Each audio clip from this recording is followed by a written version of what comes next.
अद सच होए। वाहिगुरु जी की फतेह है। विघ्न विनाशन सोए। श्री वाहिगुरु जी की फतेह है। विघ्न विनाशन सोए। दोहरा नंद चंद पर गुरखुशी जान्यो लायक कबीर। चाह्यो करो दीवान को कृपा सिंध मत तीर। वाहिगुरु जी का खालसा वाहिगुरु जी की फतेह। जुगो जुग अटल गरीब नवाज सतगुरु गुरु ग्रंथ साहिब जियां दी पवित्र पावन हजूरी दा आनंद मान रही गुरु की संगत। सतगुरु पातशाह महाराज साहब जी साहिब गुरु गोबिंद सिंह जियां दा इतिहास आपां सरवण करन वास्ते गुरु दरबार दे विच सुशोभित होए आ। इस तो पहलां आप संगतां ने गुरबाणी दे कीर्तन आरती आरते दे शब्द सरवण कीते। गुरु गोबिंद सिंह महाराज जी आनंदपुर साहब की धरती ते बराजे ने। पहाड़ी राजियां दे वल्लों डर के मसंदा ने माता जियां नू ये गल कही है कि सतगुरु जियां नू ये गल कहो कि जंग युद्ध का ख्याल छड़ देण। माता गुजरी जी ये गल सुन के सतगुरां नू ये गल समझाउण लगे ते सतगुरां ने जवाब दिता, कहन लगे माता जी साडा ते ये जन्म साडा अवतार होया ही इसे कारण वास्ते है। जिस काम वास्ते असी संसार विच आए हैं वो सारियां तो मुख कारण जंग करना ही है। दुष्टां नू जालमां नू सोधे लावांगे, गरीब गुरबे की रखिया करांगे। ये बचन बलास इतिहास आपां पिछे सरवण किया। अज महाराज की कृपा कर रहे हो, अज सरवण करांगे। मिल के आखिए सतनाम श्री वाहिगुरु साहिब जी। दोहरा नंद चंद पर गुरखुशी जान्यो लायक कबीर। ये गुरमुखो नंद चंद नाम का एक सिख है महाराज जियां दा। ये मसंद है काबल दे इलाके की गराही जिहड़ी है ना संगत वालों ये इकट्ठी करदा। सतगुरां ने वेखिया ये बड़ी तनदेही नाल सेवा निभाउंदा है। गुरु घर की माया भी गुरु घरे लिया के दिंदा है। सारियां सेवावां बड़ी जिम्मेवारी नाल भावना दे नाल। और सारियां तो वड्डी गल यह भी सतगुरां दे उपर पूरा विश्वास रखदा, पूरा भरोसा रखदा। निरंकार जानदा, धन गुरु गोबिंद सिंह महाराज जियां नू समर्थ जानदा। ते सतगुरां ने वेखिया भी ये लायक है, ये योग है, तो योग आदमी नू पदवी देनी चाहिए है। तो सतगुरां ने ये गल जान के चाह्यो करो दीवान को कृपा सिंध मत तीर। सतगुरु पातशाह जी इनू अपना दीवान बनाउणा चाहुंदे ने, क्योंकि दीवान सन गुरु घर दे भाई सतगुरां दे दरबार दे विच सतगुरां दी सेवा करन वाले भाई मती दास दीवान सन गुरु घर दे। हुण भाई मती दास ते शहीद हो गए ना। पिछे आपां इतिहास विच बचन सरवण कीता कि गुरु तेग बहादुर महाराज जियां दी शहीदी तो पहलां भाई मती दास शहीद होए। सिखां दे विचों सारियां तो पहली शहीदी जिहड़ी शांतमई शहीदी है वो भाई मती दास की हुई है। सिखां दे विचों सब तो पहले शहीद भाई मती दास होए। ये गुरु घर दे दीवान सन ते गुरु तेग बहादुर पातशाह तो पहलां शहीद होए। हुण धन गुरु गोबिंद सिंह महाराज गुरता गद्दी ते बैठ के कई कारज करते पे, पर हाले तक कोई दीवान नहीं महाराज ने अपना बनाया। ते सतगुरु गोबिंद सिंह महाराज सोचते पे भी दीवान की जिहड़ी पदवी है वो खाली है। तो ये नंद चंद बड़ा सियाणा व्यक्ति है, बड़ी सूझवान, बड़ी ज्ञान रखदा, सोझी रखदा, गुरु घर ते भरोसा भी रखदा, शरधा भी रखदा, लोभ लालच भी नहीं है। ऐसा व्यक्ति जिहड़ा है दीवान बनाउणा चाहिए।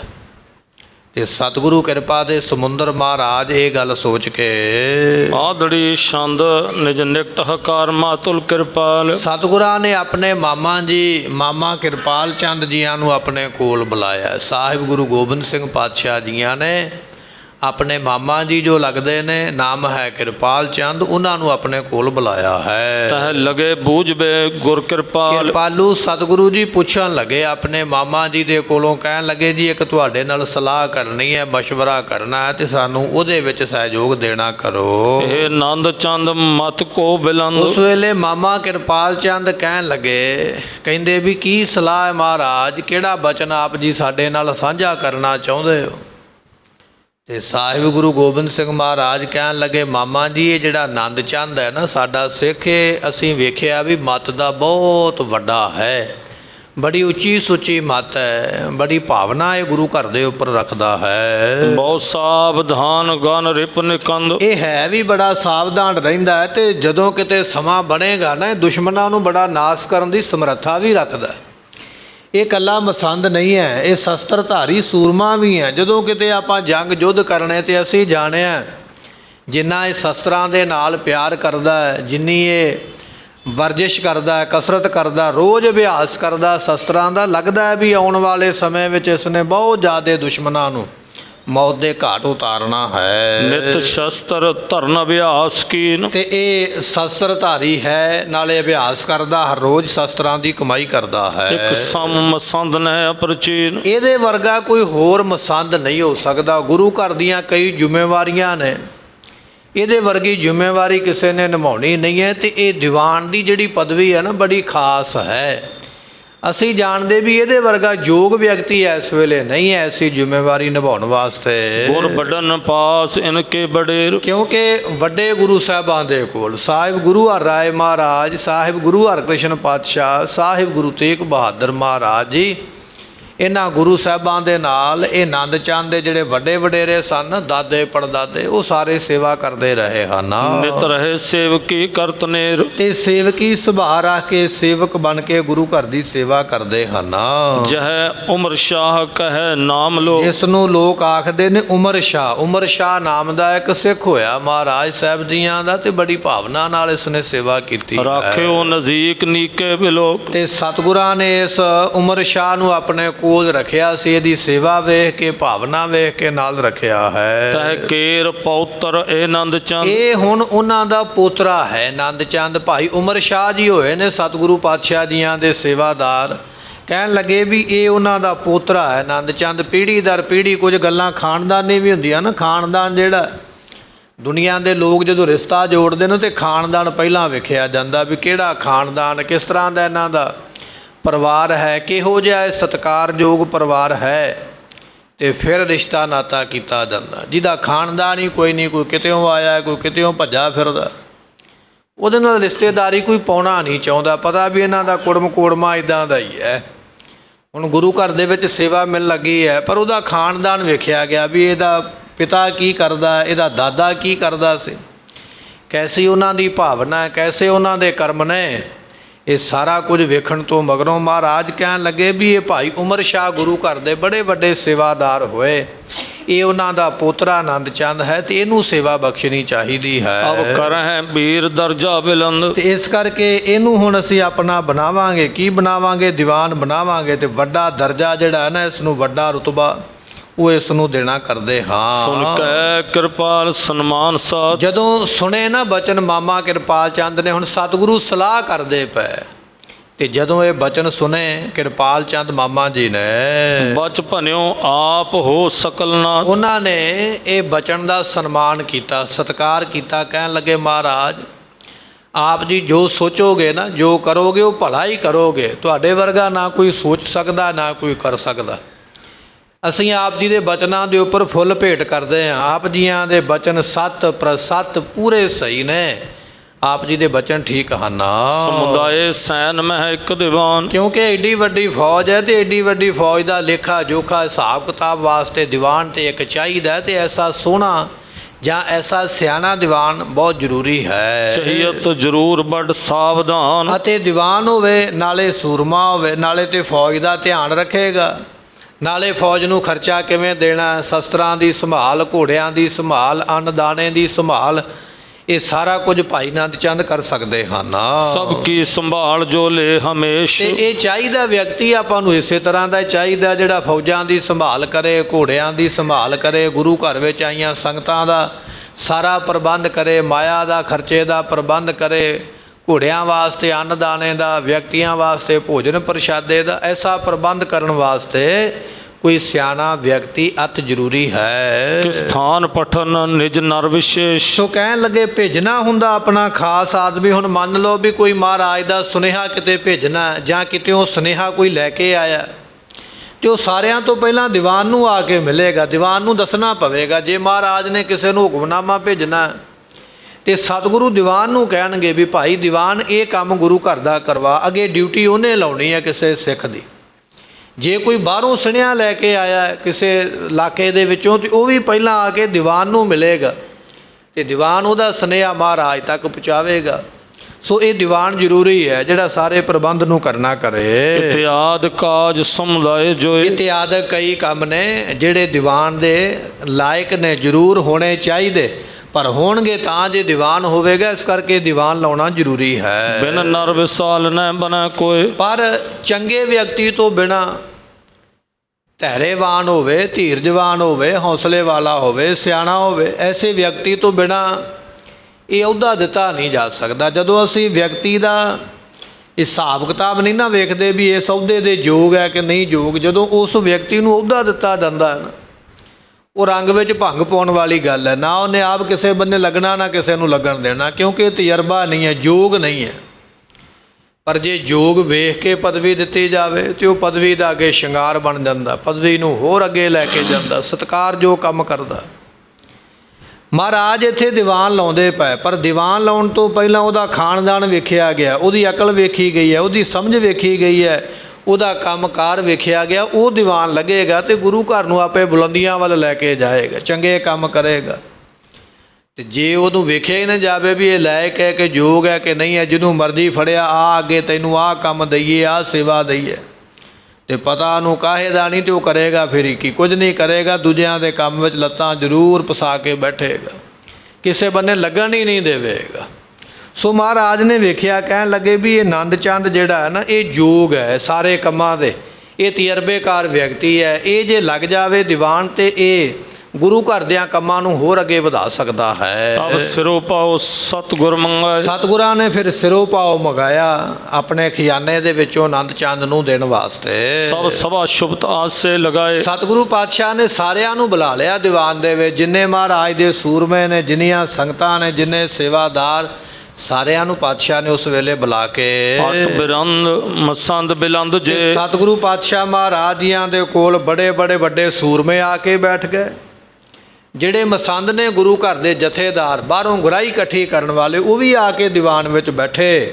ਪਾਤਸ਼ਾਹ ਜੀਆਂ ਦਾ ਇਸ ਤਰ੍ਹਾਂ ਦੀਵਾਨ ਸਜਿਆ ਹੈ। ਤਿੰਨ ਮਹਿ ਬਿਠਾਏ ਆਨੰਦ ਦੇ। ਤੇ ਸਤਿਗੁਰੂ ਪਾਤਸ਼ਾਹ ਮਹਾਰਾਜ ਜੀਆਂ ਨੇ ਸਾਰਿਆਂ ਦੇ ਵਿੱਚ ਬਿਠਾ ਕੇ, ਗੁਰੂ ਘਰ ਵੱਲੋਂ ਜਦੋਂ ਬਖਸ਼ਿਸ਼ ਮਿਲਦੀ ਹੈ ਨਾ, ਸੰਗਤ ਨੂੰ ਇਕੱਠਿਆਂ ਕਰਕੇ, ਮਸੰਦਾਂ ਨੂੰ ਇਕੱਠਿਆਂ ਕਰਕੇ, ਸੂਰਮਾ ਨੂੰ ਇਕੱਠਿਆਂ ਕਰਕੇ ਸਾਰੇ ਦਰਬਾਰ ਦੇ ਵਿੱਚ ਮਹਾਰਾਜ ਨੇ ਬਿਠਾਏ। ਉਹਨਾਂ ਸਾਰਿਆਂ ਦੇ ਵਿੱਚ ਫਿਰ ਦੀਵਾਨ ਨੰਦ ਚੰਦ ਨੂੰ ਬਿਠਾਇਆ ਮਹਾਰਾਜ ਜੀ, ਬਿਠਾ ਕੇ ਫਿਰ ਬਖਸ਼ ਖਿਲਤ ਕੀਨੋ ਦੀਵਾਨ। ਤੇ ਸਤਿਗੁਰੂ ਪਾਤਸ਼ਾਹ ਜੀਆਂ ਨੇ ਆਪਣੇ ਵੱਲੋਂ ਫਿਰ ਇੱਕ ਪੁਸ਼ਾਕ ਬਖਸ਼ਿਸ਼ ਕੀਤੀ ਆਪਣੇ ਹੱਥਾਂ ਦੇ ਨਾਲ। ਧੰਨ ਨੇ ਭਾਈ ਨੰਦ ਚੰਦ ਜੀ, ਜਿਨ੍ਹਾਂ ਨੂੰ ਪੁਸ਼ਾਕ ਸਾਹਿਬ ਗੁਰੂ ਗੋਬਿੰਦ ਸਿੰਘ ਮਹਾਰਾਜ ਜੀਆਂ ਦੇ ਹੱਥਾਂ ਦੇ ਵਿੱਚੋਂ ਪ੍ਰਾਪਤ ਹੋਈ ਹੈ।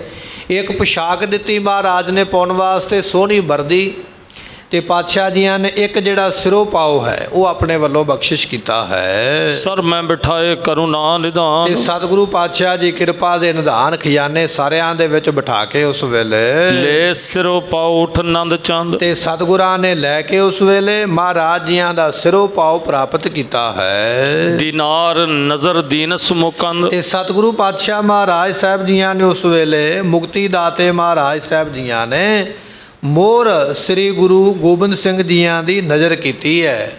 ਸੋਨੇ ਦੀਆਂ ਮੋਹਰਾਂ ਨਾ ਜਦੋਂ ਮਹਾਰਾਜ ਨੇ ਬਖਸ਼ਿਆ ਨਾ ਸਰੂਪਾ ਨੰਦ ਚੰਦ ਨੂੰ ਵੀ ਲਓ ਜੀ ਤੁਸੀਂ ਦੀਵਾਨ ਹੋ, ਤੇ ਭਾਈ ਨੰਦ ਚੰਦ ਨੇ ਫਿਰ ਸੋਨੇ ਦੀ ਮੋਹਰ ਦੇ ਨਾਲ ਸਾਹਿਬ ਗੁਰੂ ਗੋਬਿੰਦ ਸਿੰਘ ਪਾਤਸ਼ਾਹ ਨੂੰ ਭੇਟਾ ਰੱਖ ਕੇ ਮੱਥਾ ਟੇਕਿਆ ਹੈ। ਸਭ ਕਾਰ ਚਮਾਦਕ ਜੀਤੇ। ਤੇ ਸਤਿਗੁਰੂ ਪਾਤਸ਼ਾਹ ਨੇ ਸਾਰਾ ਕੰਮ ਹੀ ਸੌਂਪ ਦਿੱਤਾ। ਕਹਿਣ ਲੱਗੇ ਆਨੰਦ ਚੰਦ ਫੌਜ ਦਾ ਜਿੰਨਾ ਵੀ ਕੰਮ ਹੋਵੇਗਾ ਨਾ, ਸਾਡੀ ਖਾਲਸਾ ਫੌਜ ਦਾ, ਉਹ ਸਾਰਾ ਤੁਹਾਡੇ ਕੋਲੋਂ ਹੋਵੇਗਾ, ਤੁਸੀਂ ਉਸ ਕੰਮ ਨੂੰ ਕਰਨਾ ਹੈ। ਸੌਂਪੀ ਸੰਭਾਰ ਕਰਬੇ ਅਨੇਕ। ਤੇ ਸਤਿਗੁਰਾਂ ਨੇ ਸਾਰਾ ਕੰਮ ਹੀ ਸੰਭਾਲ ਦਿੱਤਾ। ਫੌਜ ਦਾ, ਘੋੜਿਆਂ ਦਾ, ਖਾਣ ਪੀਣ ਦਾ, ਹਥਿਆਰਾਂ ਦਾ, ਸ਼ਸਤਰਾਂ ਦਾ, ਜੋ ਵੀ ਕੰਮ ਹੈ ਮਹਾਰਾਜ ਨੇ ਦਿੱਤਾ ਹੈ। ਬਿੰਦ ਅਧਿਕ ਜੋਧਾ ਨਦੀਨ। ਸਤਿਗੁਰੂ ਪਾਤਸ਼ਾਹ ਨੇ ਦੱਸਿਆ। ਕਹਿਣ ਲੱਗੇ ਆਨੰਦ ਚੰਦ ਜੀ, ਗੁਰੂ ਘਰ ਦੇ ਵਿੱਚ ਨਵੇਂ ਘੋੜੇ ਬੜੇ ਆਏ ਨੇ, ਘੋੜਿਆਂ ਦੀ ਗਿਣਤੀ ਕਰੋ ਵੀ ਹੈ ਕਿੰਨੇ ਨੇ, ਕਿੰਨੇ ਤੰਦਰੁਸਤ ਨੇ, ਕਿਹੜਾ ਬਿਮਾਰ ਹੈ, ਕਿਹਦੀ ਕੋਈ ਸੇਵਾ ਮੁਰੰਮਤ ਹੋਣ ਵਾਲੀ ਹੈ, ਘੋੜਿਆਂ ਦੀ ਸੇਵਾ। ਫਿਰ ਜਿੰਨੇ ਆਪਣੇ ਕੋਲ ਸਿਪਾਹੀ ਭਰਤੀ ਹੋਏ ਨੇ, ਕਿੰਨੇ ਤਨਖਾਹ ਲੈ ਕੇ ਕੰਮ ਕਰਨ ਵਾਲੇ, ਕਿੰਨੇ ਸੇਵਾਦਾਰ ਭਰਤੀ ਹੋਏ,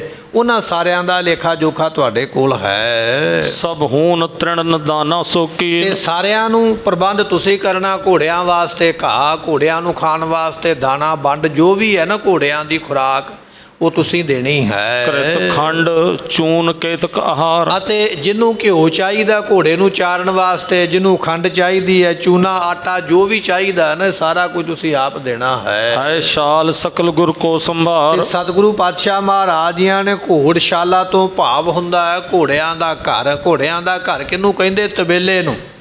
ਮਹਾਰਾਜ ਨੇ ਘੋੜਿਆਂ ਦਾ ਪੂਰਾ ਤਬੇਲਾ ਹੀ ਸੌਂਪ ਦਿੱਤਾ। ਕਹਿਣ ਲੱਗੇ ਸਾਰੇ ਘੋੜੇ ਹੀ ਤੇਰੇ, ਤੇ ਤੂੰ ਇਹਨਾਂ ਦਾ ਨਿਗਰਾਨ ਹੈ, ਸਾਰੇ ਘੋੜਿਆਂ ਦੀ ਸੇਵਾ ਸੰਭਾਲ ਤੂੰ ਕਰਨੀ ਹੈ। ਤਨਜ਼ੀਨ ਆਦਿਕ ਜੇਤਕ ਸਮਾਜ। ਹੁਣ ਘੋੜਿਆਂ ਦੇ ਉੱਪਰ ਕਾਠੀਆਂ ਪੈਂਦੀਆਂ, ਕਈ ਕਾਠੀਆਂ ਬੜੀਆਂ ਬੜੀਆਂ ਮਹਿੰਗੀਆਂ ਤੇ ਕਈ ਸਸਤੀਆਂ ਵੀ ਨੇ।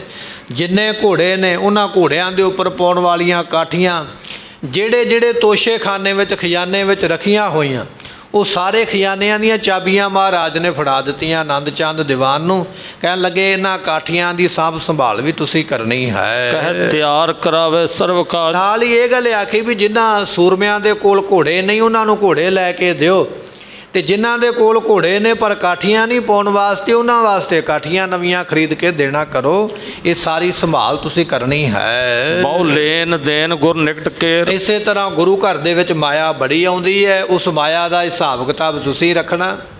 ਗੁਰੂ ਘਰ ਦੇ ਵਿੱਚੋਂ ਮਾਇਆ ਜਾਂਦੀ ਵੀ ਬੜੀ ਹੈ ਖਰਚੇ ਵਾਸਤੇ, ਤੇ ਉਹਦਾ ਹਿਸਾਬ ਕਿਤਾਬ ਵੀ ਤੁਸੀਂ ਰੱਖਣਾ। ਇਹ ਸਾਰੇ ਹਿਸਾਬ ਤੁਹਾਡੇ ਕੋਲ ਹਨ। ਸਭ ਆਨੰਦ ਚੰਦ ਕਰਤਾ ਵਡੇਰ। ਤੇ ਸਤਿਗੁਰਾਂ ਨੇ ਸਾਰਿਆਂ ਨੂੰ ਆਖਿਆ। ਕਹਿਣ ਲੱਗੇ ਭਾਈ ਜਿੰਨੀ ਵੀ ਸੰਗਤ ਬੈਠੀ ਹੈ, ਜਿੰਨੇ ਵੀ ਮਸੰਦ ਜਾਂ ਸੂਰਮੇ ਬੈਠੇ ਨੇ, ਸਾਰੇ ਜਾਣੇ ਧਿਆਨ ਨਾਲ ਸੁਣ ਲਵੋ।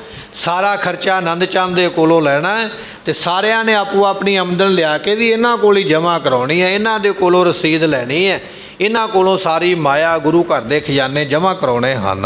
ਸੁਧ ਸੁਭਟ ਸਭਨ ਕੀ ਲੇਤ ਨੀਤ। ਅਤੇ ਨਾਲ ਆਖਿਆ ਵੀ ਜਿਹਨੂੰ ਵੀ ਕੋਈ ਬਿਮਾਰ ਹੋ ਜਾਵੇ, ਕੋਈ ਲੋੜਵੰਦ ਹੋ ਜਾਵੇ, ਤੇ ਸਾਰੇ ਇਹਨਾਂ ਕੋਲੋਂ ਆਪਣੀ ਲੋੜ ਜਿਹੜੀ ਤੁਸੀਂ ਪੂਰੀ ਕਰ ਸਕਦੇ ਹੋ। ਚਾਹੀਏ ਸੋ ਦੇਤ ਲਖ ਹੋਤ ਹੀਤ। ਤੇ ਇਸ ਤਰ੍ਹਾਂ ਲੋੜਵੰਦ ਜਾਣ ਕੇ ਤੇ ਫਿਰ ਉਸ ਨੂੰ ਹਿੱਤ ਦੇ ਨਾਲ, ਬੜੇ ਪਿਆਰ ਦੇ ਨਾਲ ਭਾਈ ਆਨੰਦ ਚੰਦ ਦੀ ਆਪਣੀ ਜ਼ਿੰਮੇਵਾਰੀ ਨੂੰ ਸਾਂਭਦੇ ਹਨ। ਨਿਤ ਵਧੈ ਸਕਲ ਬਿਦ ਕੋ ਸਮਾਜ। ਤੇ ਕਹਿੰਦੇ ਵੀ ਇਸ ਤਰ੍ਹਾਂ ਗੁਰੂ ਘਰ ਦੇ ਵਿੱਚ ਹਰ ਰੋਜ਼ ਸਾਜੋ ਸਮਾਨ ਵਸਤੂਆਂ ਵੱਧੀਆਂ ਪਈਆਂ ਹਨ।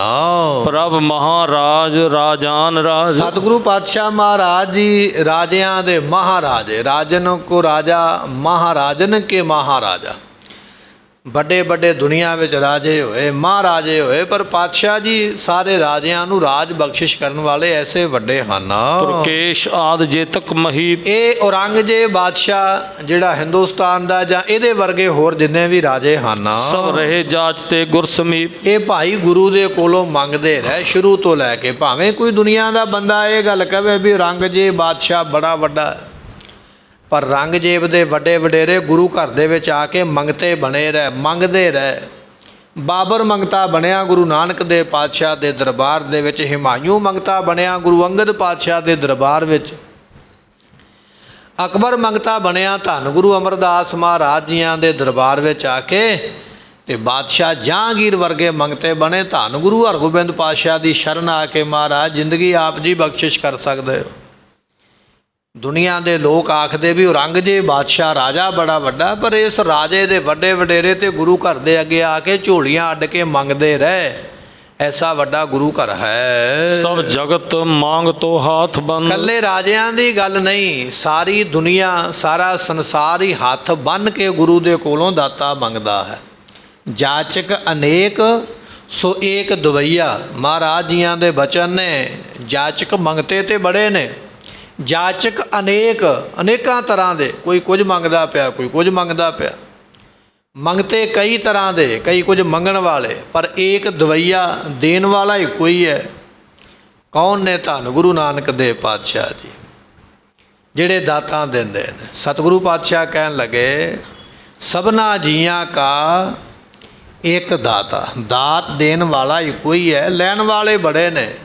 ਭਾਵੇਂ ਉਹ ਰੰਗਜੇਬ ਵਰਗੇ ਬਾਦਸ਼ਾਹ ਹੋਣ ਤੇ ਭਾਵੇਂ ਆਮ ਦੁਨੀਆ ਦੇ ਲੋਕ, ਸਭ ਤੁਧ ਹੈ ਪਾਸੋਂ ਮੰਗਦੇ ਨਿਤ ਕਰ।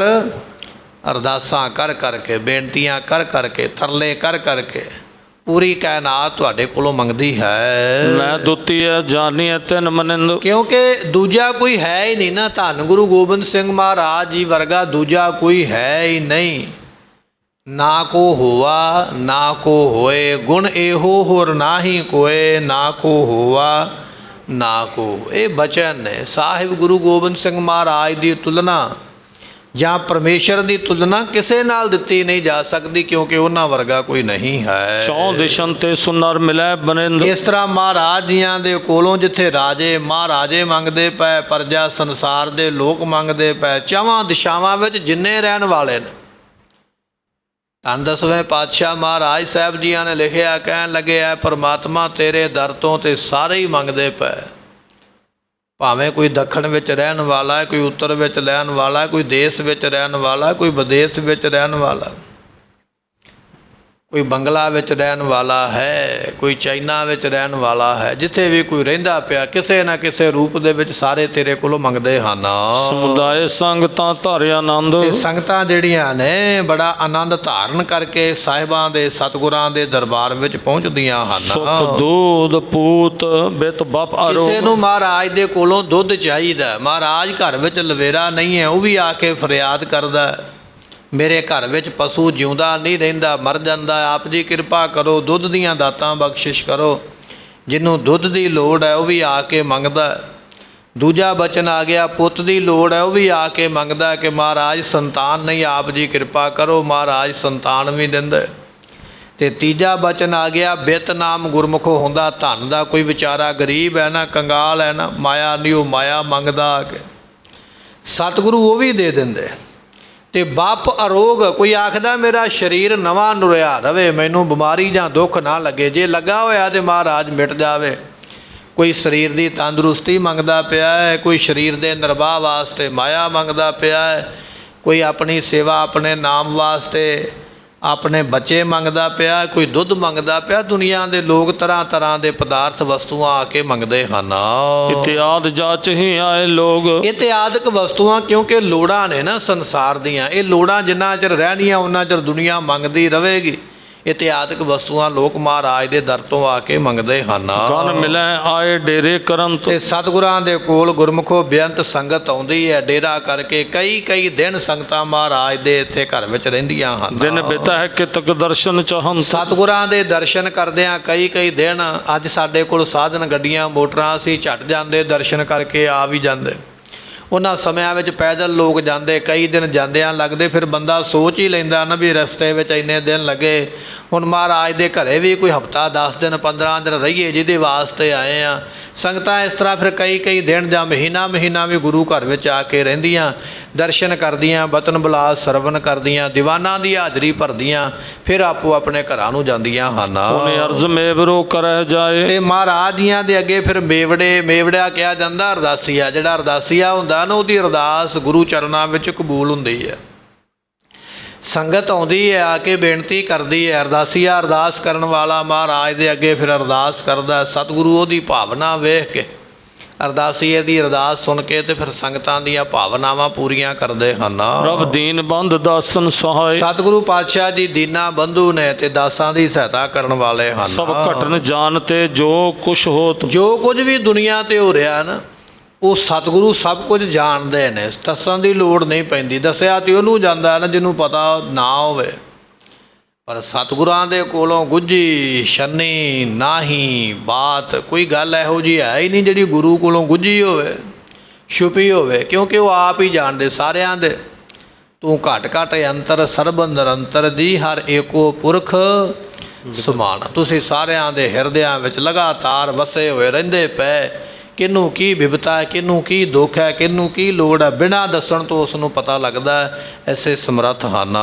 ਜਹ ਕਹੈ ਪ੍ਰਭਾਵ ਦੀਰਘ ਉਦੋਤ। ਤੇ ਸਤਿਗੁਰੂ ਪਾਤਸ਼ਾਹ ਜੀਆਂ ਦਾ ਪ੍ਰਭਾਵ ਗੁਰਮੁਖੋ ਬੜਾ ਵੱਡਾ ਹੈ। ਜਿੱਥੇ ਕਿੱਥੇ ਸੰਗਤਾਂ ਦਰਸ਼ਨ ਕਰਦੀਆਂ ਹਨ। ਬਹੁ ਮਿਲੀ ਸੰਗਤਾਂ ਸਿਵਰ ਪਾਏ। ਤੇ ਸਤਿਗੁਰਾਂ ਦੇ ਕੋਲ ਬੇਅੰਤ ਸੰਗਤਾਂ ਆਉਂਦੀਆਂ, ਟਿਕਾਣਾ ਕਰਕੇ ਬੈਠਦੀਆਂ ਹਨ। ਦਿਨ ਬਿਤੇ ਕਿਤ ਕਚਿਤ ਦਰਸ ਤੇ ਚਾਏ। ਸਤਿਗੁਰਾਂ ਦੇ ਚਾਅ ਦੇ ਨਾਲ ਸੰਗਤਾਂ ਦਰਸ਼ਨ ਕਰਦੀਆਂ। ਕਈ ਕਈ ਦਿਨ ਜਾਂ ਮਹੀਨਾ ਸੰਗਤਾਂ ਵੀ ਅਨੰਦਪੁਰ ਸਾਹਿਬ ਦੇ ਵਿੱਚ ਰਹਿੰਦੀਆਂ ਹਨ। ਅਰਦਾਸ ਕਰਤ ਜਬ ਠਹਿਰ ਪੌਰ। ਤੇ ਸਤਿਗੁਰੂ ਪਾਤਸ਼ਾਹ ਮਹਾਰਾਜ ਸਾਹਿਬ ਜੀਆਂ ਦੇ ਦਰ ਦੇ ਅੱਗੇ ਆ ਕੇ ਫਿਰ ਸੰਗਤਾਂ ਅਰਦਾਸ ਕਰਦੀਆਂ, ਖੜ ਖੜ ਕੇ ਆਪੋ ਆਪਣੀ ਬੇਦਨਾ ਕਹਿੰਦੀਆਂ ਹਨ। ਇਮ ਸੁਨੈ ਜਬੈ ਸੋਢੀ ਨਮੌਰ। ਹੁਣ ਸੋਢੀਆਂ ਦੇ ਸ਼ਰਮੌਰ ਨੇ ਸਾਹਿਬ ਗੁਰੂ ਗੋਬਿੰਦ ਸਿੰਘ ਪਾਤਸ਼ਾਹ ਜੀ, ਸਾਰਿਆਂ ਦੀ ਫਰਿਆਦ ਉਹਨਾਂ ਦੇ ਘਰ ਵਿੱਚ ਕਬੂਲ ਹੁੰਦੀ ਹੈ। ਦੇ ਹੁਕਮ ਫਰਸ਼ ਬਨ ਹੈ ਉਦਾਰ। ਤੇ ਸਤਿਗੁਰੂ ਪਾਤਸ਼ਾਹ ਮਹਾਰਾਜ ਫਿਰ ਹੁਕਮ ਕਰਦੇ, ਬੜਾ ਸੋਹਣਾ ਦੀਵਾਨ ਸਜਦਾ, ਬੜੀਆਂ ਸੋਹਣੀਆਂ ਵਿਛਾਈਆਂ ਦੀਵਾਨ ਵਿੱਚ ਹੁੰਦੀਆਂ ਹਨ। ਸ਼ੁਭ ਬਸਤਰ ਸ਼ਸਤਰ ਪਹਿਰੈ ਸਤਿਗੁਰੂ ਸੁਧਾਰ। ਪਾਤਸ਼ਾਹ ਜੀ ਆਪਣੇ ਸਰੀਰ ਦੇ ਉੱਪਰ ਬੜੇ ਸੋਹਣੇ ਬਸਤਰ ਪਹਿਨਦੇ ਨੇ। ਬਸਤਰਾਂ ਦੇ ਉੱਪਰ ਦੀ ਬੜੇ ਸੋਹਣੇ ਮਹਾਰਾਜ ਸ਼ਸਤਰ ਸਜਾਉਂਦੇ ਹਨ। ਜੇਵਰ ਜਰਾਵ ਜਿਨ ਜਗਤ ਤੇ ਜੋਤ। ਸਤਿਗੁਰੂ ਪਾਤਸ਼ਾਹ ਜੀ ਜੇਵਰ ਕਈਏ ਗਹਿਣੇ ਪਾਉਂਦੇ ਨੇ, ਜਿਨ੍ਹਾਂ ਦੇ ਉੱਪਰ ਹੀਰਿਆਂ ਦਾ ਬੜਾ ਪ੍ਰਕਾਸ਼ ਉਸ ਵੇਲੇ ਦਿਖਾਈ ਦਿੰਦਾ ਹੈ। ਜੋ ਦੁਲਭ ਜਗਤ ਮੈਂ ਦੁੱਤ ਉਦੋ। ਜਿਹੜੀਆਂ ਵਸਤੂਆਂ ਸੰਸਾਰ ਵਾਸਤੇ ਨੇ ਦੁਰਲੱਭ, ਨਹੀਂ ਲੱਭਣ ਵਾਲੀਆਂ, ਉਹ ਵਸਤੂਆਂ ਆਮ ਹੀ ਗੁਰੂ ਘਰ ਦੇ ਵਿੱਚ ਤੁਰੀਆਂ ਫਿਰਦੀਆਂ। ਐਸੀ ਮਹਿਮਾ ਮਹਾਰਾਜ ਦੇ ਘਰ ਦੀ ਹੈ। ਸਿਰ ਤੁੰਗ ਸੁਕਲ ਗਈ ਰਹਿ ਸੁਹਾਏ। ਸਾਹਿਬ ਗੁਰੂ ਗੋਬਿੰਦ ਸਿੰਘ ਮਹਾਰਾਜ ਜੀਆਂ ਦੇ ਸੀਸ ਦੇ ਉੱਪਰ ਉੱਚੀ ਕਲਗੀ ਜਿਹੜੀ ਹੈ ਨਾ, ਉਹ ਬੜੀ ਚਮਕਦੀ ਤੇ ਬੜੀ ਸੋਹਣੀ ਲੱਗਦੀ ਉਨ ਹੈ। ਜਿਗਾ ਕਰਨ ਕੁੰਡਲ ਬਨਾਏ। ਤੇ ਸਤਿਗੁਰੂ ਪਾਤਸ਼ਾਹ ਜੀਆਂ ਨੇ ਬੜੀ ਸੋਹਣੀ ਜਗ੍ਹਾ ਹੈ ਤੇ ਕਰਨ ਕੁੰਡਲ ਬਣਾਏ। ਬੜੇ ਸੋਹਣੇ ਕੁੰਡਲ ਮਹਾਰਾਜ ਜੀਆਂ ਦੇ ਕੇਸਾਂ ਵਿੱਚ ਬਣੇ ਹੋਏ ਹਨ। ਜਬ ਪੌਰ ਆਏ ਦਰਸ਼ਨ ਹੋਏ। ਸਤਿਗੁਰੂ ਪਾਤਸ਼ਾਹ ਜੀ ਜਦੋਂ ਘਰ ਦੇ ਦਰਵਾਜ਼ੇ ਤੇ ਆਉਂਦੇ ਨੇ, ਡਿਉੜੀ ਤੇ ਆਉਂਦੇ ਨੇ, ਸੰਗਤਾਂ ਹੱਥ ਜੋੜ ਕਰਕੇ ਦਰਸ਼ਨ ਕਰਦੀਆਂ ਸਿਰ ਹਨ। ਨਿਮਹਿ ਹਜ਼ਾरों ਰਹਿ ਖਰੋਏ। ਸਤਿਗੁਰੂ ਪਾਤਸ਼ਾਹ ਜਿੱਧਰ ਵੀ ਤੱਕਦੇ ਨੇ ਨਾ, ਧੰਨ ਦਸਵੇਂ ਗੁਰੂ ਮਹਾਰਾਜ ਸਾਹਿਬ ਜੀ, ਤੇ ਹਜ਼ਾਰਾਂ ਦੀ ਗਿਣਤੀ ਵਿੱਚ ਸੰਗਤਾਂ ਖਲੋਤੀਆਂ ਹੋਈਆਂ। ਜਿੱਧਰ ਮਹਾਰਾਜ ਵੇਖਦੇ, ਉਧਰ ਹੱਥ ਜੋੜ ਕੇ ਸੰਗਤਾਂ ਸਿਰ ਝੁਕਾ ਕੇ ਨਮਸਕਾਰਾਂ ਕਰਦੀਆਂ ਹਨ। ਉਨ ਸਵਾ ਮਾਏ ਪਹੁੰਚੈ ਮੁਕੰਦ। ਫਿਰ ਇਸੇ ਤਰ੍ਹਾਂ ਮਹਾਰਾਜ ਸਾਹਿਬ ਜੀ ਆ ਜਾਂਦੇ ਸੰਗਤ ਵਿੱਚ, ਜਿੱਥੇ ਦੀਵਾਨ ਸਜਣਾ ਹੁੰਦਾ ਨਾ, ਆਪਣੇ ਘਰ ਤੋਂ ਤਿਆਰ ਹੋ ਕੇ ਉੱਥੇ ਪਹੁੰਚਦੇ ਹਨ। ਸ਼ੁਭ ਸਜੈ ਸਿੰਘਾਸਨ ਦੁੱਤ ਬਿਲੰਦ। ਤੇ ਗੁਰਤਾ ਗੱਦੀ ਦਾ ਸਿੰਘਾਸਨ ਬੜਾ ਸੋਹਣਾ ਸ਼ੋਭਾ ਪਾਉਂਦਾ ਤੇ ਮਹਾਰਾਜ ਉਹਦੇ ਉੱਪਰ ਆ ਕੇ ਬੈਠਦੇ ਹਨ। ਬੈਠੈ ਪ੍ਰਸੰਨ ਸਿਰ ਢੁਰਤ ਚੌਰ। ਸਤਿਗੁਰੂ ਪਾਤਸ਼ਾਹ ਜੀ ਬੜੇ ਪ੍ਰਸੰਨ ਹੋ ਕੇ ਗੁਰਤਾ ਗੱਦੀ ਦੇ ਤਖਤ ਤੇ ਬੈਠਦੇ ਨੇ। ਭਾਈ ਕੀਰਤੀਆ ਮਹਾਰਾਜ ਦਾ ਸਿੱਖ ਹੱਥ ਵਿੱਚ ਚੌਰ ਲੈ ਕੇ ਸਤਿਗੁਰਾਂ ਦੇ ਸੀਸ ਦੇ ਉੱਪਰ ਚੌਰ ਦੀ ਸੇਵਾ ਕਰਦਾ ਹੈ। ਸੁਧ ਪਾਏ ਸੰਗਤਾਂ ਆਏ ਪੌਰ। ਸੰਗਤਾਂ ਨੂੰ ਪਤਾ ਲੱਗ ਜਾਂਦਾ ਵੀ ਮਹਾਰਾਜ ਦੀਵਾਨ ਵਿੱਚ ਆ ਕੇ ਬੈਠ ਗਏ ਨੇ, ਤੇ ਸੰਗਤਾਂ ਵੀ ਆਪੋ ਆਪਣੇ ਘਰ ਤੋਂ ਚੱਲ ਕੇ ਦੀਵਾਨ ਵਿੱਚ ਪਹੁੰਚਦੀਆਂ ਹਨ। ਧਰ ਅਕੋਰ ਜੁਗ ਹੱਥ ਜੋਰ। ਸਤਿਗੁਰਾਂ ਦੇ ਅੱਗੇ ਭੇਟਾ ਰੱਖ ਕੇ ਸੰਗਤਾਂ ਹੱਥ ਜੋੜ ਕੇ ਨਮਸਕਾਰ ਕਰਦੀਆਂ ਹਨ। ਪੱਗ ਕਮਲ ਔਰ ਬੰਦਤ ਨੇ ਹੋਰ। ਸਤਿਗੁਰਾਂ ਦੇ ਜਿਹੜੇ ਚਰਨ ਨੇ ਕਮਲ ਵਰਗੇ, ਉਹਨਾਂ ਵੱਲ ਹੱਥ ਜੋੜ ਕੇ ਸੰਗਤਾਂ ਤੱਕ ਕੇ ਦਿਦਾਰੇ ਕਰਦੀਆਂ ਹਨ। ਥਿਰ ਹੋਏ ਦਰਸ ਕੋਦੇ ਕਿਰਪਾਲ। ਕਿਰਪਾਲੂ ਸਤਿਗੁਰੂ ਪਾਤਸ਼ਾਹ ਮਹਾਰਾਜ ਜੀ ਖੜ ਜਾਂਦੇ। ਸੰਗਤਾਂ ਜਦੋਂ ਆਉਂਦੀਆਂ ਨਾ, ਮਹਾਰਾਜ ਵੇਖ ਲੈਂਦੇ ਵੀ ਉਹ ਫਲਾਣਾ ਸਿੱਖ ਆਉਂਦਾ ਪਿਆ ਦਰਸ਼ਨ ਕਰਨ ਵਾਸਤੇ, ਸਤਿਗੁਰੂ ਰੁਕ ਜਾਂਦੇ। ਸੰਗਤ ਨੂੰ ਮਿਲ ਕੇ ਆਸ਼ੀਰਵਾਦ ਦੇ ਕੇ, ਅਸੀਸ ਦੇ ਕੇ, ਬਖਸ਼ਿਸ਼ ਕਰਕੇ ਫਿਰ ਮਹਾਰਾਜ ਉੱਥੋਂ ਅੱਗੇ ਚੱਲਦੇ। ਇਸ ਤਰ੍ਹਾਂ ਰੁਕ ਕੇ ਆਪ ਸੰਗਤਾਂ ਨੂੰ ਦਰਸ਼ਨ ਦਿੰਦੇ ਹਨ। ਪੂਰੀ ਅੰਤ ਭਾਵਨਾ ਦਾਸ ਜਾਲ। ਜਿਹੜੇ ਦਾਸ ਨੇ ਮਹਾਰਾਜ, ਉਹਨਾਂ ਦੀਆਂ ਭਾਵਨਾਵਾਂ ਪੂਰੀਆਂ ਕਰਦੇ ਹਨ। ਧਨਿਆਦ ਵਸਤ ਲੈ ਲਗ ਅੰਬਾਰ। ਸਤਿਗੁਰੂ ਪਾਤਸ਼ਾਹ ਦੇ ਅੱਗੇ ਕਿੰਨੀ ਮਾਇਆ ਆਉਂਦੀ ਹੈ, ਗੁਰਮੁਖੋ ਗਿਣ ਕੋਈ ਨਹੀਂ ਸਕਦਾ। ਮਾਇਆ ਦਾ ਢੇਰ ਲੱਗ ਜਾਂਦਾ ਗੁਰੂ ਪਾਤਸ਼ਾਹ ਦੇ ਅੱਗੇ। ਕਿੰਨੇ ਬਸਤਰ ਆਉਂਦੇ ਨੇ, ਉਹਨਾਂ ਦਾ ਵੀ ਕੋਈ ਹਿਸਾਬ ਕਿਤਾਬ ਨਹੀਂ। ਬੇਅੰਤ ਬਸਤਰ ਆ ਕੇ ਭੇਟ ਹੁੰਦੇ ਹਨ। ਕਹਿਣ ਲੱਗੇ ਵੀ ਅੰਬਾਰ ਹੀ ਲੱਗ ਜਾਂਦੇ, ਢੇਰ ਲੱਗ ਜਾਂਦੇ ਹਨ। ਬਹੁ ਬਸਤਰ ਸ਼ਸਤਰ ਜਨ ਮੁੱਲ ਉਦਾਰ। ਸਤਿਗੁਰੂ ਪਾਤਸ਼ਾਹ ਜੀਆਂ ਦੇ ਅੱਗੇ ਮਹਿੰਗੇ ਸ਼ਸਤਰ, ਮਹਿੰਗੇ ਕੱਪੜੇ, ਜਿਨ੍ਹਾਂ ਦਾ ਪਤਾ ਨਹੀਂ ਕਿੰਨੇ ਰੁਪਈਆਂ ਦੇ ਵਿੱਚ ਜਾਂ ਹਜ਼ਾਰਾਂ ਦੇ ਵਿੱਚ ਮੁੱਲ ਹੈ, ਜਿਨ੍ਹਾਂ ਸ਼ਸਤਰਾਂ ਦਾ, ਬਸਤਰਾਂ ਦਾ। ਐਸੇ ਬਸਤਰ ਤੇ ਸ਼ਸਤਰ ਮਹਾਰਾਜ ਜੀਆਂ ਦੇ ਅੱਗੇ ਭੇਟ ਹੁੰਦੇ ਹਨ। ਹੈ ਲਿਆਏ ਖਰਚ ਕਰ ਧਨ ਬਿਲੰਦ। ਕੁਝ ਸੰਗਤਾਂ ਜਿਹੜੀਆਂ ਨੇ ਮਹਾਰਾਜ ਵਾਸਤੇ ਘੋੜਾ ਖਰੀਦ ਕੇ ਲਿਆਉਂਦੀਆਂ। ਜਿਵੇਂ ਅੱਜ ਵੀ ਆਪਾਂ ਹਜ਼ੂਰ ਸਾਹਿਬ ਜਾਂਦੇ ਨਾ, ਉੱਥੇ ਆਪਾਂ ਨੂੰ ਕਈ ਘੋੜੇ ਵੇਖਣ ਵਾਸਤੇ ਮਿਲਦੇ, ਤੇ ਇਹ ਵੀ ਕਿਹਾ ਜਾਂਦਾ ਵੀ ਇਹ ਘੋੜਾ ਮਹਾਰਾਜ ਜੀਆਂ ਦੇ ਵਾਸਤੇ ਰੱਖਿਆ ਹੋਇਆ ਹੈ। ਇਸ ਤਰ੍ਹਾਂ ਧੰਨ ਦਸਵੇਂ ਪਾਤਸ਼ਾਹ ਦੇ ਦਰਬਾਰ ਵਿੱਚ ਸੰਗਤਾਂ ਆਪੋ ਆਪਣੇ ਇਲਾਕੇ ਵਿੱਚੋਂ ਮਹਿੰਗਾ ਤੇ ਸੋਹਣਾ ਘੋੜਾ ਖਰੀਦ ਕੇ ਮਹਾਰਾਜ ਨੂੰ ਭੇਟ ਕਰਦੇ ਆ ਕੇ ਬੇਅੰਤ ਘੋੜੇ ਆ ਕੇ ਚੜ੍ਹਦੇ ਹਨ। ਗੁਰ ਖੁਸ਼ੀ ਚਾਹ ਹੈ ਕਰ ਬੰਦ ਬੰਦ। ਸੰਗਤਾਂ ਜਿਹੜੀਆਂ ਨੇ ਮਹਾਰਾਜ ਦੀ ਖੁਸ਼ੀ ਚਾਹੁੰਦੀਆਂ, ਹੱਥ ਜੋੜ ਜੋੜ ਕੇ ਮਹਾਰਾਜ ਜੀ ਸਾਡੇ ਤੇ ਕਿਰਪਾ ਕਰਨਾ।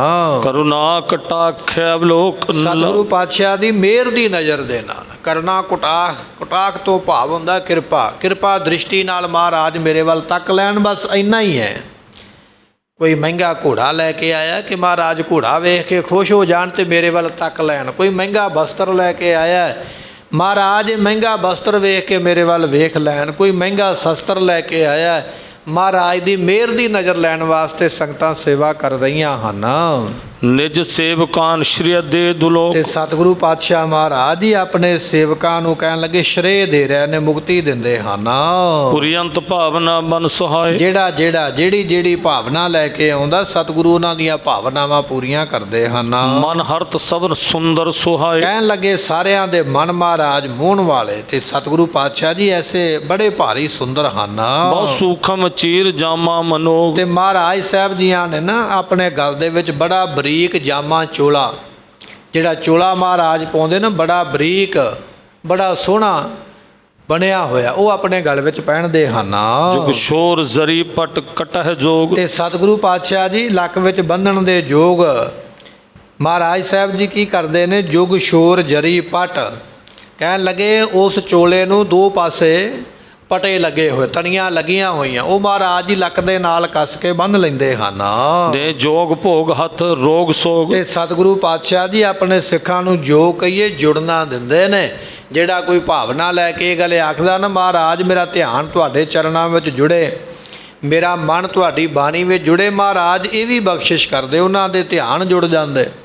ਜੇ ਕੋਈ ਭੋਗ ਕਹੀਏ ਪਦਾਰਥ ਮੰਗਦਾ ਹੈ ਤੇ ਮਹਾਰਾਜ ਪਦਾਰਥ ਵੀ ਦਿੰਦੇ। ਜੇ ਕੋਈ ਇੱਛਾ ਰੱਖ ਕੇ ਆਉਂਦਾ ਨਾ, ਮਹਾਰਾਜ ਇਹ ਵਸਤੂ ਮੈਨੂੰ ਚਾਹੀਦੀ ਹੈ, ਤੇ ਸਤਿਗੁਰੂ ਭੋਗ ਕਹੀਏ ਪਦਾਰਥ ਦਿੰਦੇ ਨੇ। ਜੇ ਕੋਈ ਆਖਦਾ ਮਹਾਰਾਜ ਮੈਨੂੰ ਰੋਗ ਲੱਗਾ ਹੋਇਆ, ਮਹਾਰਾਜ ਉਹਦਾ ਰੋਗ ਵੀ ਕੱਟਦੇ ਨੇ। ਜੇ ਕੋਈ ਆਖਦਾ ਵੀ ਸੋਗ ਚਿੰਤਾ ਪਈ ਹੈ, ਮਹਾਰਾਜ ਉਹਦੀਆਂ ਚਿੰਤਾ ਵੀ ਦੂਰ ਕਰਦੇ ਹਨ। ਵਿਸ਼ਵਾਸ ਧਰਤ ਗਨਦਾਸ ਲੋਗ। ਪਰ ਇਹ ਦਾਤਾਂ ਉਹਨਾਂ ਨੂੰ ਮਿਲਦੀਆਂ ਜਿਨ੍ਹਾਂ ਦਾ ਵਿਸ਼ਵਾਸ ਬਣਿਆ ਹੈ। ਵਿਸ਼ਵਾਸ ਬਿਨਾਂ ਦਾਤ ਨਹੀਂ ਹੈ। ਗੁਰੂ ਘਰ ਦੇ ਵਿੱਚੋਂ ਦਾਤਾਂ ਅੱਜ ਵੀ ਮਿਲਦੀਆਂ ਨੇ, ਪਰ ਮਿਲਦੀਆਂ ਉਹਨਾਂ ਨੂੰ ਜਿਨ੍ਹਾਂ ਦਾ ਭਰੋਸਾ ਹੀ ਨਹੀਂ, ਉਹਨਾਂ ਨੂੰ ਦਾਤ ਨਹੀਂ ਮਿਲਦੀ ਹੈ। ਦਾਤ ਵੀ ਭਰੋਸੇ ਵਾਲੇ ਨੂੰ ਮਿਲਦੀ ਹੈ।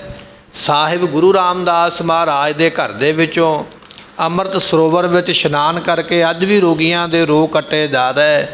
ਨੇਤਰਹੀਣ ਵਾਲਿਆਂ ਨੂੰ ਨੇਤਰ ਮਿਲਦੇ ਪਏ, ਅਪਾਹਜ ਜਿਹੜੇ ਨੇ ਉਹਨਾਂ ਨੂੰ ਸਰੀਰ ਤੰਦਰੁਸਤ ਮਿਲਦਾ ਪਿਆ। ਇਹ ਦਾਤਾਂ ਅੱਜ ਵੀ ਮਿਲਦੀਆਂ ਪਈਆਂ, ਪਰ ਮਿਲਦੀਆਂ ਗੁਰਮੁਖੋ ਉਹਨੂੰ ਨੇ ਜਿਹਦੀ ਭਾਵਨਾ, ਜਿਹਦੀ ਸ਼ਰਧਾ, ਜਿਹਨੂੰ ਭਰੋਸਾ। ਤੇ ਪਿੱਛੇ ਜਿਹਾ ਕਰੋਨਾ ਦੀ ਭਿਆਨਕ ਬਿਮਾਰੀ ਚੱਲਦੀ ਨਾ, ਲੋਕਾਂ ਨੇ ਸੋਸ਼ਲ ਮੀਡੀਆ 'ਤੇ ਬੜੀਆਂ ਪੋਸਟਾਂ ਪਾਈਆਂ, ਕਹਿਣ ਲੱਗੇ ਜੀ ਕਿੱਥੇ ਗਿਆ ਹੁਣ ਦਰਬਾਰ ਸਾਹਿਬ, ਕਿੱਥੇ ਗਿਆ ਅੰਮ੍ਰਿਤ ਸਰੋਵਰ ਦਾ ਜਲ, ਇਹ ਕਿਉਂ ਨਹੀਂ ਠੀਕ ਕਰਦਾ ਪਿਆ ਬਿਮਾਰੀ ਨੂੰ? ਤੁਸੀਂ ਤੇ ਬੜੀ ਸ਼ਰਧਾ ਵਿਖਾਉਂਦੇ ਹੋ, ਬੜੀਆਂ ਵੱਡੀਆਂ ਗੱਲਾਂ ਕਰਦੇ, ਹੁਣ ਸਾਰਿਆਂ ਨੂੰ ਉੱਥੇ ਇਸ਼ਨਾਨ ਕਰਾ ਕੇ ਤੇ ਸਾਰਿਆਂ ਦਾ ਰੋਗ ਕੱਟਦੇ ਹੋ। ਭਾਵ ਇਹ ਸੀ ਵੀ ਤਰਕ ਕਰਦੇ ਪਿਆ ਵੀ ਇਹ ਗੱਲਾਂ ਐਵੇਂ ਹੀ ਨੇ, ਵੀ ਕਾਹਦਾ ਸਰੋਵਰ, ਕਾਹਦਾ ਜਲ ਹੈ, ਕਾਹਦੀ ਕਿਰਪਾ ਹੈ, ਤੇ ਐਵੇਂ ਗੱਲਾਂ। ਤਰਕਵਾਦੀ ਲੋਕਾਂ ਦੇ ਐਸੇ ਵਿਚਾਰ ਹੁੰਦੇ। ਪਰ ਗੁਰਮੁਖੋ ਉੱਥੇ ਬਖਸ਼ਿਸ਼ ਉਦੋਂ ਵੀ ਵਰਤਦੀ ਹੈ ਤੇ ਅੱਜ ਵੀ ਵਰਤਦੀ ਹੈ, ਪਰ ਵਰਤਦੀ ਉਹਨਾਂ 'ਤੇ ਹੈ ਜਿਨ੍ਹਾਂ ਦੀ ਭਾਵਨਾ, ਜਿਨ੍ਹਾਂ ਦੀ ਸ਼ਰਧਾ। ਉੱਥੇ ਤੇ ਕੈਂਸਰ ਵਰਗੀਆਂ ਲਾ ਇਲਾਜ ਬਿਮਾਰੀਆਂ ਜਿਹੜੀਆਂ, ਜਿਨ੍ਹਾਂ ਦਾ ਕੋਈ ਇਲਾਜ ਕਿਸੇ ਕੋਲ ਨਹੀਂ ਨਾ, ਉਹ ਵੀ ਬਿਮਾਰੀਆਂ ਉੱਥੇ ਗੁਰੂ ਦੇ ਦਰ 'ਤੇ ਜਾ ਕੇ ਠੀਕ ਹੋ ਜਾਂਦੀਆਂ। ਨਿੱਕੀ ਮੋਟੀ ਬਿਮਾਰੀ ਦਾ ਤੇ ਕੀ ਕਹਿਣਾ ਹੈ, ਪਰ ਹੁੰਦੀਆਂ ਉਹਨਾਂ ਦੀਆਂ ਜਿਨ੍ਹਾਂ ਦੀ ਭਾਵਨਾ ਹੈ, ਜਿਹਨਾਂ ਦੀ ਸ਼ਰਧਾ। ਜਿਹੜਾ ਲੈ ਕੇ ਹੀ ਤਰਕ ਗਿਆ, ਤਰਕ ਦਾ ਟੋਕਰਾ ਸਿਰ 'ਤੇ ਲੈ ਕੇ ਗਿਆ ਸ਼ੰਕਾ ਕਰਨ ਵਾਸਤੇ, ਭਾਵਨਾ ਵਿਹੀਨ ਹੈ, ਉਹਨੂੰ ਕੀ ਮਿਲੇਗਾ? ਕੁਝ ਨਹੀਂ ਮਿਲਣਾ। ਜਿਹੜਾ ਭਰੋਸਾ ਨਹੀਂ ਰੱਖਦਾ ਉਹਨੂੰ ਤੇ ਮਾਂ-ਬਾਪ ਕੋਲੋਂ ਕੁਝ ਨਹੀਂ ਮਿਲਦਾ। ਜਿਹੜਾ ਮਾਂ-ਬਾਪ 'ਤੇ ਸ਼ੰਕਾ ਸ਼ੱਕ ਕਰੀ ਜਾਵੇ, ਉਹਨੂੰ ਤੇ ਮਾਂ-ਬਾਪ ਕੁਝ ਨਹੀਂ ਦਿੰਦਾ, ਭਾਵੇਂ ਜੰਮਿਆ ਉਹਨਾਂ ਨੇ। ਪਰ ਜਿਹੜਾ ਭਰੋਸਾ ਰੱਖਦਾ ਨਾ, ਸ਼ਰਧਾ ਰੱਖਦਾ, ਵਿਸ਼ਵਾਸ ਰੱਖਦਾ, ਪ੍ਰਾਪਤੀ ਉਹਨੂੰ ਹੈ। ਗੁਰੂ ਘਰ ਵਿੱਚੋਂ ਦਾਤਾਂ ਉਦੋਂ ਵੀ ਤੇ ਅੱਜ ਵੀ ਮਿਲਦੀਆਂ ਨੇ, ਪਰ ਮਿਲਦੀਆਂ ਨੇ ਭਾਵਨਾ ਵਾਲਿਆਂ ਨਾਲੋਂ। ਤਰਕ ਕੁਤਰਕ ਕਰਨ ਵਾਲੇ ਤੇ ਖਾਲੀ ਰਹਿ ਜਾਂਦੇ, ਕੇਵਲ ਉਹਨਾਂ ਦੇ ਕੋਲ ਗੱਲਾਂ ਹੀ ਨੇ, ਐਵੇਂ ਪਾਪ ਦੇ ਭਾਗੀ ਬਣ ਜਾਂਦੇ। ਐਸੀਆਂ ਦਾਤਾਂ ਮਹਾਰਾਜ ਬਖਸ਼ਦੇ ਹਨ। ਦਰਬਾਰ ਗੁਰਨ ਸਭ ਕਿਛ ਅਤੁੱਟ। ਸਤਿਗੁਰਾਂ ਦੇ ਦਰਬਾਰ ਵਿੱਚ ਬੇਅੰਤ ਵਸਤੂਆਂ ਨੇ, ਕਿਸੇ ਚੀਜ਼ ਦੀ ਕੋਈ ਕਮੀ ਗੁਰੂ ਘਰ ਦੇ ਵਿੱਚ ਨਹੀਂ ਹੈ। ਨਾ ਥੁਰੈ ਦੇਤ ਕੋਟਾਨ ਕੋਟ। ਤੇ ਸਤਿਗੁਰੂ ਪਾਤਸ਼ਾਹ ਜੀ ਨਾ ਵਸਤੂ ਥੁੜਨ ਦਿੰਦੇ ਨੇ। ਜਿਹੜੇ ਕਰੋੜਾਂ ਲੋਕਾਂ ਨੂੰ ਪਾਲਦੇ ਪਏ, ਉਹਨਾਂ ਦੇ ਘਰ ਵਿੱਚ ਕਿਵੇਂ ਕਿਸੇ ਚੀਜ਼ ਦੀ ਕਮੀ ਰਹਿ ਸਕਦੀ ਹੈ। ਦਿਸ਼ ਦਾਨ ਥਿਰ ਇੰਦਰਾ ਤੇ ਸੁਦੀਪ। ਸਤਿਗੁਰੂ ਪਾਤਸ਼ਾਹ ਮਹਾਰਾਜ ਜੀਆਂ ਦੇ ਕੋਲ ਹੱਥ ਜੋੜ ਕੇ ਕਹਿਣ ਲੱਗੇ, ਲక్ష్ਮੀ ਖਲੋਤੀ ਹੋਈ ਹੈ ਮਹਾਰਾਜ ਜੀਆਂ ਦੇ ਚਰਨਾਂ ਦੇ ਵਿੱਚ, ਪਾਤਸ਼ਾਹ ਹੁਕਮ ਤੇ ਕਰੋ ਨਾ, ਕਿਹੜੀ ਵਸਤੂ ਚਾਹੀਦੀ ਹੈ। ਲక్ష్ਮੀ ਵਰਗੇ ਜਿਹੜੇ ਨੇ ਉਹ ਮਹਾਰਾਜ ਦੇ ਚਰਨਾਂ ਦੀ ਸੇਵਾ ਕਰਦੇ ਹਨ। 10 ਅਸ਼ਟ ਸਿੱਧ ਨਿਤ ਸਨਮੁਖ ਤੇ ਥੀ। ਸਤਿਗੁਰਾਂ ਦੇ ਕੋਲ 18 ਸਿੱਧੀਆਂ ਜਿਹੜੀਆਂ 9 ਨਿਧੀਆਂ ਤੇ 18 ਸਿੱਧੀਆਂ ਮਹਾਰਾਜ ਦੇ ਸਾਹਮਣੇ, ਜਿਵੇਂ ਮਾਲਕ ਦੇ ਸਾਹਮਣੇ ਨੌਕਰ ਹੱਥ ਜੋੜ ਕੇ ਖਲੋਤਾ ਨਾ ਵੀ ਹੁਕਮ ਕਰੇ ਮੇਰਾ ਮਾਲਕ ਤੇ ਮੈਂ ਉਹ ਝੱਟ ਕੰਮ ਕਰਾਂ, ਕਹਿਣ ਲੱਗੇ ਵੀ ਇਹ ਰਿਧੀਆਂ ਸਿੱਧੀਆਂ ਹੱਥ ਜੋੜ ਕੇ ਸਾਹਮਣੇ ਹੱਥ ਬੰਨ੍ਹ ਕੇ ਖਲੋਤੀਆਂ ਹੋਈਆਂ। ਮਹਾਰਾਜ ਇੱਕ ਵਾਰੀ ਹੁਕਮ ਕਰੋ, ਝੱਟ ਸੇਵਾ ਵਿੱਚ ਲੱਗ ਜਾਈਏ। ਐਸੀਆਂ ਰਿਧੀਆਂ ਸਿੱਧੀਆਂ ਦੀਆਂ ਬੇਅੰਤ ਦਾਤਾਂ ਮਹਾਰਾਜ ਦੇ ਦਰਬਾਰ ਵਿੱਚ ਹਨ। ਦਿਸ਼ ਬਾਮ ਰਿਦ ਠਾਂਡੀ ਅਨੇਕ। ਤੇ ਸਤਿਗੁਰੂ ਪਾਤਸ਼ਾਹ ਮਹਾਰਾਜ ਜੀਆਂ ਦੇ ਖੱਬੇ ਪਾਸੇ ਕਹਿਣ ਲੱਗੇ ਰਿਧੀਆਂ ਖਲੋਤੀਆਂ, 9 ਰਿਧੀਆਂ 18 ਸਿੱਧੀਆਂ, ਤੇ ਕਹਿਣ ਲੱਗੇ ਰਿਧੀਆਂ ਵੀ ਖਲੋਤੀਆਂ ਹੋਈਆਂ ਮਹਾਰਾਜ ਦੇ ਖੱਬੇ ਪਾਸੇ ਹੱਥ ਜੋੜ ਕੇ ਬੇਨਤੀ ਕਰ ਰਹੀਆਂ, ਮਹਾਰਾਜ ਕਿਰਪਾ ਕਰੋ ਅਸੀਂ ਸੇਵਾ ਵਿੱਚ ਹਾਜ਼ਰ ਹਾਂ। ਔਰ ਬਸੈ ਗਿਆਨ ਹਉ ਬ੍ਰਹਮ ਇਹ ਏਕ। ਸਤਿਗੁਰੂ ਪਾਤਸ਼ਾਹ ਜੀਆਂ ਦੇ ਹਿਰਦੇ ਵਿੱਚ ਅਹੰ ਬ੍ਰਹਮ ਦਾ ਗਿਆਨ ਹੈ। ਅਹੰ ਬ੍ਰਹਮ, ਅਹੰਗ ਤੋਂ ਭਾਵ ਮੈਂ, ਬ੍ਰਹਮ ਤੋਂ ਭਾਵ ਪਰਮੇਸ਼ਰ। ਸਤਿਗੁਰੂ ਖੁਦ ਪਰਮੇਸ਼ਰ ਨੇ, ਪਰਮੇਸ਼ਰ ਦਾ ਗਿਆਨ ਮਹਾਰਾਜ ਦੇ ਹਿਰਦੇ ਵਿੱਚ ਨਿਵਾਸ ਕਰਦਾ ਹੈ। ਉਤਸ਼ਾਹ ਬਦਨ ਮੈਂ ਬਾਸ ਪਾਏ। ਤੇ ਸਤਿਗੁਰੂ ਪਾਤਸ਼ਾਹ ਜੀਆਂ ਦੇ ਮੁਖ ਦੇ ਉੱਪਰ ਕਹਿ ਲਈਏ ਬੜਾ ਉਤਸ਼ਾਹ ਹੈ, ਬੜਾ ਜਲਾਲ ਹੈ, ਬੜੀ ਚੜ੍ਹਦੀ ਕਲਾ ਮਹਾਰਾਜ ਸਾਹਿਬ ਜੀ ਐਸੀ ਸ਼ੋਭਾ ਵਾਲੇ ਹਨ। ਅਤ ਪ੍ਰਾਕਰਮ ਬਹਨ ਮਹਿ ਲਖਾਏ। ਤੇ ਸਤਿਗੁਰੂ ਪਾਤਸ਼ਾਹ ਜੀਆਂ ਦੇ ਵਿੱਚ ਪਰਾਕਰਮ ਵੀ ਬੜਾ, ਬਲ ਵੀ ਬੜਾ, ਜ਼ੋਰ ਵੀ ਬੜਾ ਹੈ। ਐਸਾ ਕਾਰਜ ਜਿਹੜਾ ਕਰ ਸਕਦੇ ਧੰਨ ਦਸਵੇਂ ਪਾਤਸ਼ਾਹ ਕਰ ਹੀ ਕੋਈ ਨਹੀਂ ਸਕਦਾ।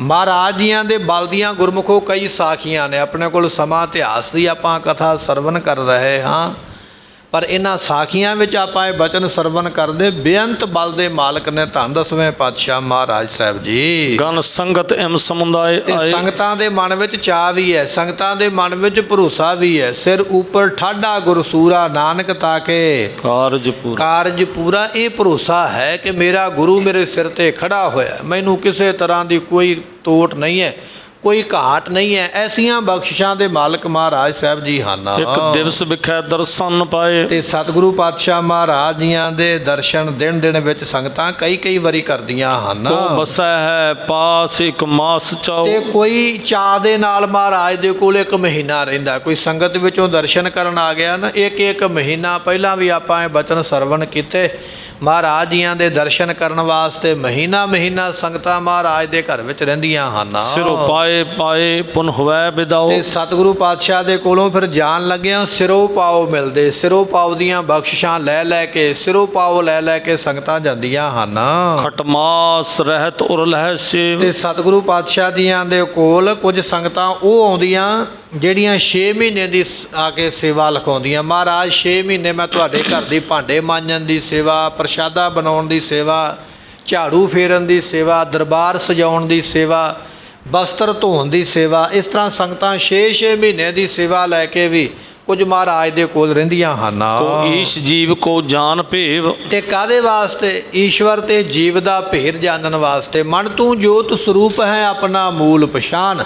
ਇਹ ਗੱਲ ਪਛਾਣਨ ਵਾਸਤੇ, ਆਪਣੇ ਆਪ ਨੂੰ ਨਿਰੰਕਾਰ ਦੇ ਨਾਲ ਮਿਲਾਉਣ ਵਾਸਤੇ, ਮੇਲਣ ਵਾਸਤੇ ਸੰਗਤਾਂ ਮਹਾਰਾਜ ਦੇ ਘਰ ਬੈਠਦੀਆਂ ਹਨ। ਕੋ ਪ੍ਰੇਮ ਭਗਤ ਮੈਂ ਰੰਗ ਲਾਗ। ਤੇ ਕੋਈ ਪ੍ਰੇਮਾ ਭਗਤੀ ਦਾ ਰੰਗ ਕਿਸੇ ਨੂੰ ਚੜਿਆ ਹੋਇਆ ਹੈ। ਬਹੁਤ ਜਨਮ ਸੁਪਤ ਸੋ ਨਿਕਟ ਜਾਗ। ਸਤਿਗੁਰੂ ਪਾਤਸ਼ਾਹ ਮਹਾਰਾਜ ਸਾਹਿਬ ਜੀਆਂ ਦੇ ਕੋਲ ਕਹਿਣ ਲੱਗੇ ਬਹੁਤ ਜਨਮ ਸੁਪਤ, ਕਈ ਜਨਮਾਂ ਦੇ ਜਿਹੜੇ ਸੁੱਤੇ ਪਏ ਨੇ ਨਾ, ਉਹ ਇਸ ਜਨਮ ਦੇ ਵਿੱਚ ਗੁਰੂ ਕੋਲ ਜਾਗਣ ਵਾਸਤੇ ਆਏ। ਬਹੁਤ ਜਨਮ ਬਿਛਰੇ ਥੇ ਮਾਧੋ, ਇਹ ਜਨਮ ਤੁਮਾਰੇ ਲੇਖੇ। ਬੜੇ ਜਨਮਾਂ ਦੇ ਸੁੱਤੇ ਹੋਏ ਆ ਗੁਰੂ ਵੱਲੋਂ, ਗੁਰੂ ਦੀ ਬਖਸ਼ਿਸ਼ ਵੱਲੋਂ, ਨਾਮ ਬਾਣੀ ਦੇ ਵੱਲੋਂ। ਇਹ ਜਨਮ ਦੇ ਵਿੱਚ ਜਾਗਣਾ ਹੈ, ਗੁਰੂ ਕੋਲ ਇਸ ਵਾਸਤੇ ਆ ਕੇ ਬੈਠੇ ਨੇ।